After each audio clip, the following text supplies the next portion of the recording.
მოდი დავიწყოთ ახლა უცბად, რასაც ვატყობთ ვიზუალურ დაზიანებას. ეს უკანა ფრთა წინარეთ წამოსული და აქ ჭრილი ზაზური საერთოდ არ არის და გაჭიმა უნდა. ავხადოთ საბარგული თქვენთან ერთად. რასაც ხედავთ აქ პანელი მთლიანად არის შეტანილი. ესეთია პროცესი, ხო მუშაობთ, ეს ბოლტები მთლიანად დამტრეული არის. დაწყვეტილი და ვასვაკებთ. აქ ალუმინი და რკინა ერთად არის. აი ესენი სულ დამტრეული აქვს, ეს ლანჟერონის ალუმინისაც არის.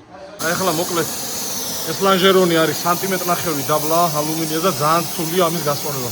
დარწმუნებული ვარ, მაგრად გვაწყალებს. ლაზერზე გვაქვს გასწორებული, მაგრამ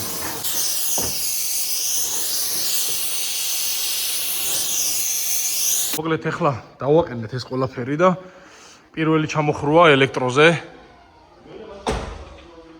ძალიან კარგია, კარგად დაიკეტა. აქ ესეც საბოლოო შედეგი აიწყო. ეს ბამპერი გაცხელდა. და მე უკვე რა ვიცი, თვითონ მეპატრონე გადაწყვეტს რეალურად შეღება უნდა თუ არა.